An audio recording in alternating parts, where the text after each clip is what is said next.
Well, I've managed to escape the infinite void of emptiness, but now I'm stuck in the holy frog's mind. If only there were retro game news, then I'd be free. Oh, that must mean... Yes! Oh, why does that keep happening? Oh man. The Anbernic RG477M has finally been announced, and we have a gameplay showcase for it too. That's right, another day, another Anbernic. The RG slide is old news. The RG477M is now news because we got an announcement from their YouTube channel. So what is the RG477M? Well, it's the spiritual successor to the RG405M, which is a smaller metal handheld with a 4-inch display and a less powerful Unisoc T620 chipset, which was kind of capable of running up to light GameCube games and maybe a couple PS2 games. This new RG477M has a 4.7-inch display at 120 Hz, so it runs at 120 frames per second, which works on some Android games. It's the exact same panel as the RG slide, so if you want an idea of how games look on this new panel, then you can look at some RG slide gameplay. This one also has the Dimensity 8300 chipset from the RG557, so performance is going to be identical to that handheld. It'll have excellent PS2, GameCube, Wii, and Wii U emulation, as well as some PS3 emulation too. This handheld also has inline analog sticks, so the D-pad is above the left analog stick. They look like they have a lot of range of motion. They also have some fancy RGB rings around them if you're an RGB demon. We got inline shoulder buttons with L2 and R2 being slightly raised up compared to the outer bumpers of L1 and R1. Now these are shoulder buttons, so you don't get that trigger range of motion like you would on a handheld like the RG557 or the Retroid Pocket 5. And according to Anbernic's description, the RG477M is crafted with 6063 aerospace grade aluminum, meticulously machined with CNC technology, giving it an extraordinary texture. Yep, that's one way to describe a metal handheld. It's just metal, bro. Most aluminum shells are considered aerospace grade aluminum. I'm just saying. The Pixel 2 is aerospace grade aluminum, and I can also put it in my mouth. Now the gameplay showcase video features a ton of different systems. Off the rip in this video, they're showing off dual screen 3DS gameplay with what looks to be the most cobbled together Retroid dual screen add-on bootleg that I've ever seen. This thing looks awesome. It's clearly for demonstration purposes, saying that, hey, this is probably compatible with that accessory. And also we're probably making our own version of the dual screen add-on. It looks pretty great on here too. But this really highlights how big that 4.7-inch LTPS in-cell display is. And about halfway through the video, we see regular single-screen 3DS gameplay with Kirby's Blowout Blast at 3x resolution. You can see they have a background frame going on, and it looks decent. You're never gonna get the perfect 3DS emulation experience without a second screen, and that's where that Retroid dual screen add-on looks pretty dang good. Or you can get the runner-up bootleg dual screen display. All in all, this looks like a pretty decent device. Ergonomics might be a little bit strange considering how slim it is and the fact that they put that analog stick below the D-pad. It's not great for general 3D game use, especially something that's this powerful. Now, in terms of the size of this handheld, it's probably gonna be very similar to the RG slide, with maybe a little bit more room on the sides. Not the most portable, and something that might be kind of a chonker in your pocket. And we recently got price and release date leaks over on the Retro Game Handhelds Discord. The RG477M is clocking in at $220 US for the 8GB of RAM model and $270 for the 12GB of RAM model. And those are early bird prices, which Anbernic usually only does for 3 days. So after that, it'll be full price $240. and $290, and that's before shipping too. So if these prices are absolutely speaking to your soul, you can pre-order on July 29th and they start shipping on August 13th. Again, this is a leak, but it's probably true. So let me know if you're looking to pick up an Anbernic RG477M and become a metalhead.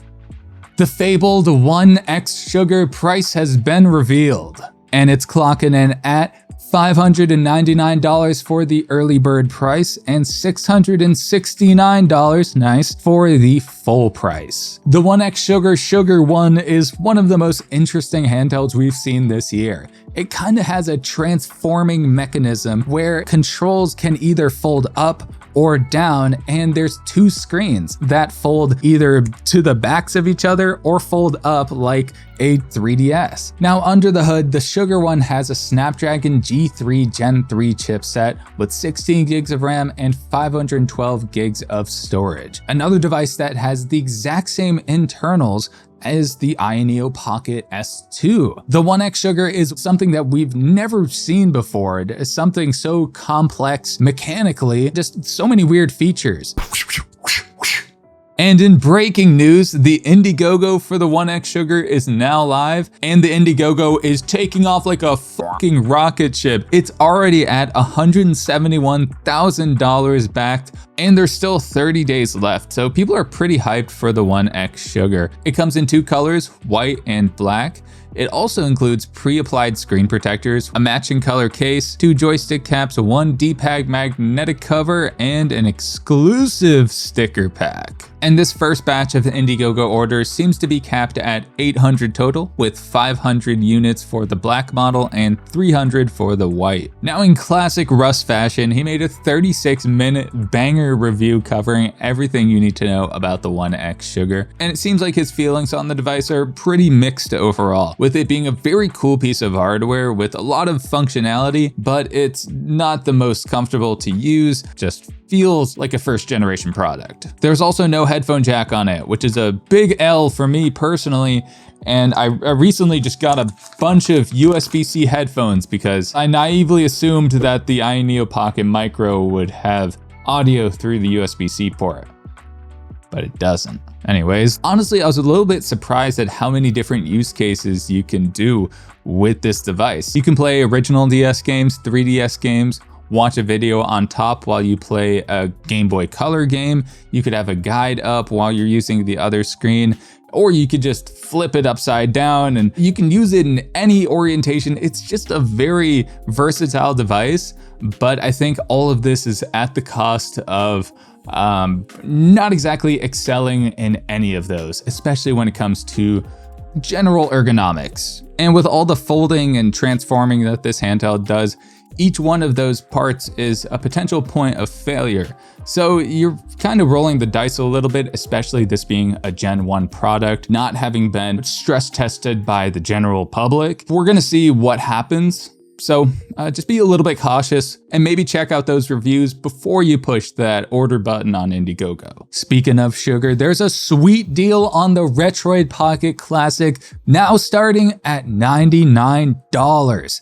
That's a tasty price. That's right, the beautiful vertical handheld from Retroid is now clocking in at $99 for the entry-level models with 4 gigabytes of RAM, and it's still $130 for the 6 gigabytes of RAM model with 128 gigs of storage. This $99 entry price is an amazing value, considering that it has a 3.9-inch AMOLED display, great controls, and performance that can run up to some light GameCube and PS2 games. I was even playing Paper Mario on my Retroid Pocket Classic, and it runs pretty damn well, but that's on the 6 gigabyte model. I can't speak on the 4 gigabytes of RAM model. But if you're only looking to play systems like Game Boy Color, Game Boy Advance, PS1, and everything before GameCube and PS2, then this 4 gigabytes of RAM model is perfect for you, and it will look amazing on that AMOLED display. Now the base model comes in 2 color options, Classic 6, which has 6 face buttons like a Sega Saturn controller, and the Retro Color, which has 4 face buttons, more like a Game Boy Color, but 2 extra buttons on there. As of right now, both of those variants are sold out, but they could be back in stock by the time you check their website. And also $99 is before shipping, so that price might change based on where you are in the world. Either way, with the recent price drop in this handheld now starting at $99, what you're getting for that price is a really crisp OLED screen, the same one that's on the Retroid Pocket Mini, really nice performance too, up to some light GameCube and PS2, really good controls. It's just the whole package. The one thing that's missing is maybe Linux as the operating system. Because it runs Android, newer users might have a little bit of trouble setting it up. I personally prefer Android, but you know, some people like the classic consoleized interface, which you can also do on Android. But if you're looking to pick up a Retroid Pocket Classic, you can find a link in the description below. Hopefully they'll be back in stock real soon. A Trimui Smart Pro Mini might be coming soon-ish. A bunch of patent images have surfaced on Baidu of the Smart Pro Mini, a smaller variant of the Trimui Smart Pro, which is a horizontal handheld that's kind of dominated the budget range of $50 to $75. These patent images show every angle of the Smart Pro Mini, and this thing is jam-packed with features. We have what seems to be like a possibly 3.5 or 4 inch 3x2 display, 2 inline analog sticks so the D-pad is above the analog sticks. On top we have stacked shoulder buttons, so the L2 and R2 buttons are behind the L1 and R1 buttons. It's usually very comfortable and ergonomic to do that. Then there's a power button and volume up and down. On the bottom, we have a lanyard slot on the far left, stereo speakers, a function switch, which I really liked on the Trimui brick. We have a reset button, a little hole, so might be a microphone hole, a USB-C slot, single microSD card slot, and a headphone jack. And to top it off, we have what seems to be like active cooling vents on the back in the form of the Trimui logo, which is very on brand. They love their branding and logos. Most likely this handheld will have the exact same processor as the Trimui Smart Pro and the Trimui Brick, which is the all-winner A133P. It's a very competent chipset that can run pretty much everything through PS1, couple N64 games. It's also capable of running Linux or Android. So we've seen this chipset on the MagicX Mini 028. Now these are just patent images, so we have no official word on specs, chipset, size of the screen, aspect ratio of the screen. If this even exists, who knows? But I think a Smart Pro Mini would be a slam dunk for Trimui. Kind of like how we got the Switch Lite. Nintendo just took everything from the Switch, just shoved it into a smaller form factor. Something tells me that's probably what's gonna happen. That means that price will land somewhere in the $60 to $70 range. I've also seen some people mention that this has a 4:3 aspect ratio screen, but it clearly doesn't. It has a 3:2 aspect ratio. Just measure the pixels. I don't know. I'm not arguing with the math here. I'm not a mathematician, but the numbers don't lie. So measure the pixels. Either way, these are just patent images. Who knows how long it'll take for these to actually get made and be announced and all that jazz. For the meantime, maybe check out the Heligali Action Pied. Or you can check out the Powkiddy X35H, which is a similar handheld. It's pretty good. It's not great, but it's all right. Speaking of patents, a wild new clamshell patent with some honkers has made an appearance. That's right, are you tired of twin analog sticks below everything? How about we put them up top, front and center, and then shove the D-pad and buttons real low. And you put it all in a clamshell, by the way. That's what SJGAM is here to do with their latest patent. And if you look real closely, we also have a on-off switch. They also got 4 curved shoulder buttons on the back. And best of all, there's giant bezels around the screen. So this is definitely one of the most out-of-pocket clamshell designs I've ever seen, especially with those twin analog sticks, just nice and pointy. A little erotic. Now, I've never heard of SJGAM before, or Sujam, or subscribe to Mr. Sujano, but apparently they've made a couple other handhelds, like the M18 also just has a wild design to it. The M19, a little more normal, still kind of weird. The M21, their most normal one yet. A Trimui Smart Pro looking ass handheld, the M22 Pro, and then maybe they were involved with the Boyhoyum. Not the Neo Hoimanoim. Yo, they came out with the Neo Hoimanoim M17. So SJGAM has a track record of making interesting handhelds that may or may not be of adequate quality, and their latest clamshell patent is joining the ranks of just wild designs. It's kind of given me bootleg game console V40 Max energy, and I hope that it's good. I don't think it's gonna be good, but it might be.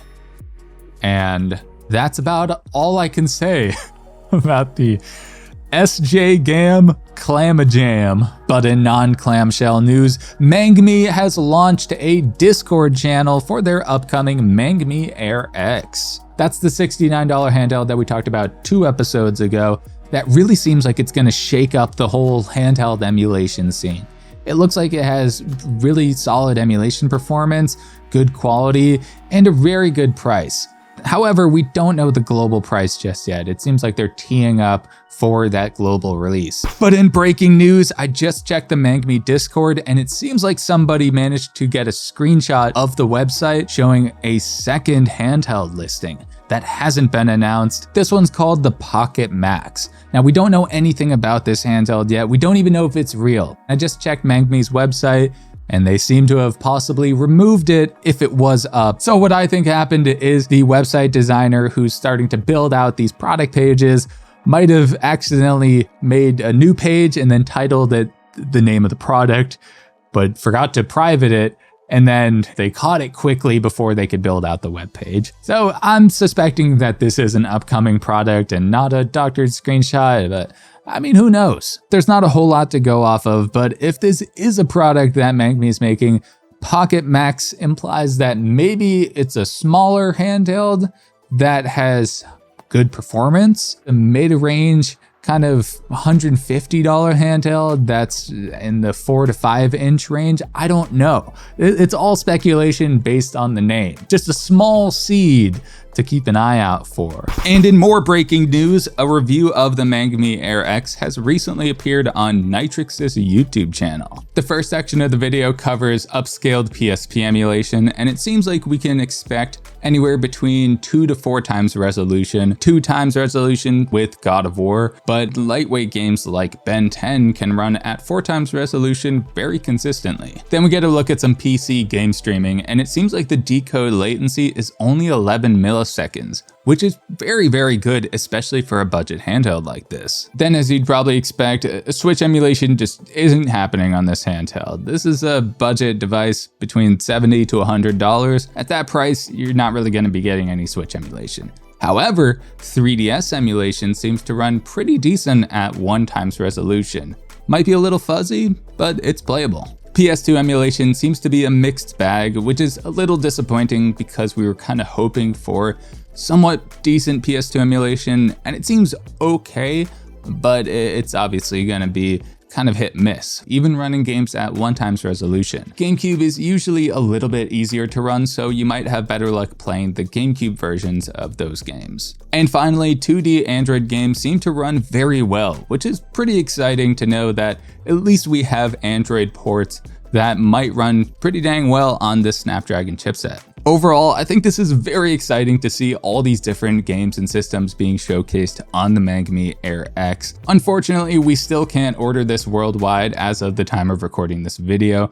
I'm assuming that Mangmi is trying to figure out shipping routes and how to get these handhelds into people's hands. But at least we have a Discord channel, and if you go to their website, I think that they have a discount coupon code if you enter your email for the pre-order date. Either way, I'm pretty excited for the Mangmi Air X. I've been yapping about it for weeks now, so I'm probably gonna end up picking one up day one and trying to get manged up and all that stuff. So let me know if you're trying to join the Mang Gang and get a Mangmi Air X. But in emulator news, there's big progress being made in PlayStation 4 emulation with Shad PS4. That's right, Shad PS4 might as well change their name to Chad PS4 because this has been an insane year for PS4 emulation development. Their latest version 0.10.1 update includes major improvements for DRIVECLUB and the Order 1886. Now, the order is kind of running like a slideshow. That one might not be the best example, but DRIVECLUB is actually looking incredible. Just for context, developing an emulator like this is an extremely challenging undertaking, so the speed that they're making this one is very, very impressive. Even getting games to just boot up in the emulator is an achievement in itself, because I see people mentioning that it's not running at full speed.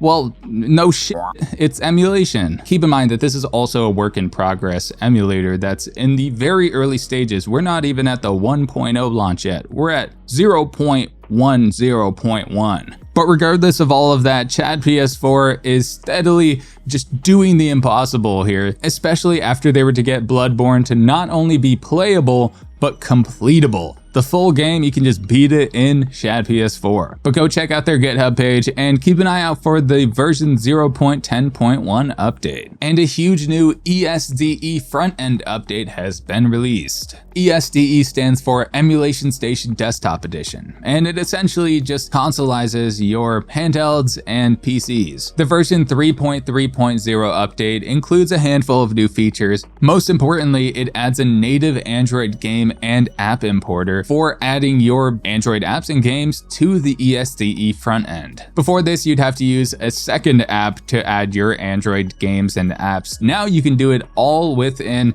ESDE itself. Unfortunately, it doesn't import new apps automatically, so every time you install an Android game or app, you'll have to use the importer feature to import those into the ESDE front end. Maybe we'll get automatic importing in a future update, but for now, we'll just have to manually do it. Luckily, when it comes to video game ROMs, those import automatically. But I'm just happy to see a native app importer that's built into ESDE, so you no longer have to use a secondary app to import all your stuff. A nice little update for an already very solid front end. Go check out ESDE on Patreon if you want to pick up this front end. And a feature-packed update has just come to RomM, a self-hosted ROM manager. RomM is a feature-rich self-hosted ROM manager that lets you scan, enrich, browse, and play your game collection with a clean and responsive interface. Now, it has a ton of different features, including scanning and enhancing your game library with metadata, box art, and all that stuff, displaying your retro achievements, playing games directly from your browser. It supports multi-disc games, DLCs, mods, hacks, patches,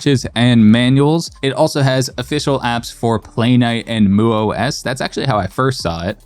And there's a cat who is eating my USB-C cable. And best of all, you can view, upload, update, and delete games from any modern web browser. The 4.0 update includes hash-based metadata matching, which is a fancy way of saying that it now recognizes the hash of the game ROM and then compares that to databases in order to scrape all the metadata for it, including box art, name of the game, what variants of the game it is, all that jazz. It also now has Launchbox metadata, Steam Grid DB during scans, basically a very high quality cover art. And finally, my favorite new feature, it now has an Android app that you can download directly from their GitHub repository. So now we have RomM clients on Playknight, MagicOS, and Android. Now, as I mentioned, RomM is a self-hosted ROM manager. So when I say self-hosted, I'm talking about Docker. I'm talking about running a little server at your house. And the setup gets a little technical, so if you've messed around with Docker Compose and YAML files, then this will be right up your alley. You'll feel right at home. As someone with a little bit of experience, I can tell you it's not the most complicated, but it might be a little daunting if you've never messed around with this kind of stuff. But this one might be worth checking out if you want to get a little RomM server up and running at your house. Go check out the latest 4.0 hashed edition version of RomM on their GitHub page or at romm.app. Over in firmware news, GammaOS has released his latest concoction, GammaOS Next, for the iNeo Pocket Micro, and also the Retroid Pocket Classic and Pocket 4 Pro. What is GammaOS Next? It's essentially a streamlined version of Android 13 with a Daigisho launcher and RetroArch integration and a bunch of pre-configured emulators. It also has universal button remapping, so you can change every single button on the entire device, new quick setting tiles. It's also pre-rooted, so you can take full control over your handheld. This version 1 release for the Pocket Micro includes all of those key features and a ton more. If you're interested in picking up GammaOS Next for your iNeo Pocket Micro, you can hop over to the GammaOS Next GitHub page. The early release is only available for Patreon supporters, but it'll be made public after 60 days. If you want to save a little bit of money, then you can set a reminder for 60 days from now, but if you do want to pick it up now, then hop over to the GammaOS Patreon page and join the $10 a month tier to get early access to every build of GammaOS. That's one way to support Gamma if you're interested in GammaOS. I've said GammaOS so many times, GammaOS. NextUI is still releasing weekly updates. NextUI is a custom firmware for the Trimui brick and Trimui Smart Pro. It's one of the best custom firmwares you can get on either of those devices. It's a custom operating system forked from MIUI, so it takes the minimalist interface from MIUI and then adds back in a bunch of features that we were missing. Some of these features include a game switcher menu where you can live switch between games. It also has support for box art media, integrated Wi-Fi, a game time tracker, cheat support, overlays, and shaders, and just so many other features. This is why I think it's one of the best operating systems you can get on those devices. And they've been releasing weekly updates for this OS ever since they released the beta back in February. So if you want to check out NextUI for your Trimui brick or Smart Pro, then you can hop over to their GitHub page or check out nextui.loveretro.games to learn a little bit more about NextUI. But over in game news, a Fallout-themed Doom mod is currently in the works. You heard that right, a trailer of apocalyptic proportions was recently uploaded showcasing a Fallout-themed Doom mod that honestly looks fucking incredible. Fallout Bakersfield is a project being developed by Alexander and Dennis Berezin, and it's a Fallout-themed total conversion mod for Doom built in the GZ Doom engine. The game takes place in the post-apocalyptic ruins of Bakersfield, California, as seen in the very cinematic War Never Changes type opening here. And the gameplay features you as the Vault Dweller absolutely wailing on ghouls and super mutants and burning enemies, just all kinds of post-apocalyptic mayhem. The final credits of the trailer show a progress meter of how far they are in development. They are about 60% of the way, with creatures, wall tile, scenery, and weapons UI at varying stages of development. And most importantly, there's a mysterious release date that flickers from a bunch of question marks to briefly 2027, then 2025, and then back to nothing. And by nothing, I mean what seems to be like a string of numbers and letters that could mean something, but it's a little too much for my pea-brain. Now, Fallout Bakersfield was first teased back on September 30th of 2022 in a 1-minute teaser video that gave us an idea of what to expect from this Doom mod, with the Vault Dweller showcasing 3 different weapons in a more stripped down environment. The progress that the devs made in the last 3 years since that teaser was released is pretty remarkable, and this game is shaping up to be an awesome Fallout Doom crossover experience. I'm really fucking excited for this. And there's actually a video titled Fallout 3D 1997 that was posted on April 23rd of 2020 that show a very similar UI and environment. So it seems like this is when the developers started to lay down the groundwork for what would eventually become Fallout Bakersfield. I'm extremely hyped for this Fallout total conversion mod for Doom. If you want to check it out, hop over to the SourX YouTube channel and give the trailer a watch. The original Castlevania has recently been ported to the Super Nintendo and now features, you guessed it, Rumble support. Did you guess it?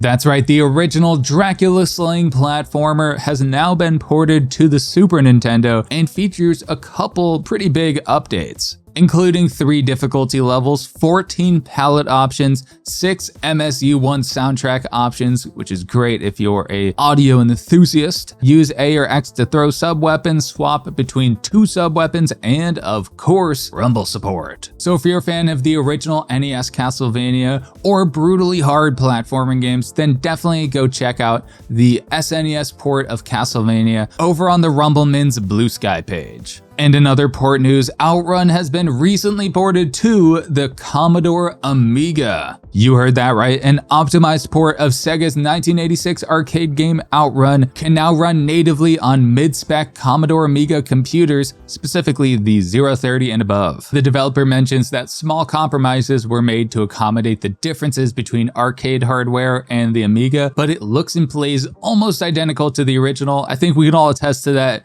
This looks fantastic. And I'm seeing a familiar face in the comments here, EGV Room. Man, I really butchered the pronunciation on EG Vroom, huh? Developer of the Game Boy Color port of OutRun. We actually talked about that port about a month or two ago, but he's swinging by the comments to give a massive congrats on this Amiga release. So if you're interested in checking out this new Amiga edition of OutRun, hop on over to Reassembler 68K's itch.io page to pick up the Amiga OutRun port, but you do need to provide your own original graphics and audio data. And in Balls news, 8BitDo announces the Balls 3 Balls controller, now with balls. Wait, no, I mean the Pro 3 controller, now with balls, according to Balls. Ban. All right, now that I got my balls out of the way, the 8BitDo Pro 3 controller will bring you new balls with ball controller sticks. Now, the coolest feature of the Pro 3 controller is the swappable magnetic ABXY buttons. So you can literally switch the A, B, and XY based on whether you want the Nintendo layout with A on the right, X on the top, or the Xbox layout with A at the bottom and Y on top. And there might even be an opportunity to make PlayStation buttons as well, where you can have X, square, circle, and triangle too. So there's just a lot of different possibilities. There's also 3 different shoulder buttons with the addition of L4 and R4. And I'm seeing a lot of really nice textures on this controller. It looks like a really premium experience. So full price for the 8BallsDo Pro 3 controller is coming in at $69.99, nice. And it comes in 3 different color options. The G Classic with a Famicom style colorway and maroon buttons, gray with some subtle coloring on the face buttons, and a very nice GameCube purple with green and red AB buttons. And of course, you can throw some yellow balls on those analog sticks to really ball up that ball. So if you want to ball out on an 8BallsDo Pro 3 controller, then you can find a link in the description below. And this next news goes out to USB-C enthusiasts across the world. This new handheld has 3 USB-C ports. You heard that right, folks. We're looking at the RG36 Pro. The 3 stands for 3 USB-C ports, and the 6 stands for the 6 cents that it would cost to just put them into 1 port. But hey, we're here, right? But this triple port feature isn't just for show. This is for maximizing efficiency. We got 1 port for charging, 1 port for data transfer, and the 3rd port right in the middle for headphones. So you can charge, you can transfer data, and you can listen to something all at the same time. I've been on this earth for 29 years thinking that miracles were impossible, but I've been proven wrong today by another device with an RK3326 chipset. That's right, it's also running ArcOS. And we got RGB thumbsticks too, by the way. This is just an absolute banger handheld for USB-C maxers across the world. But if you're a port maxer, then go check out the RG36 Pro somewhere on the internet. I really don't know. Couldn't find it on AliExpress. But you know what doesn't have 3 USB-C ports, but it could be better than that? It's our game of the week. What's this week gonna be?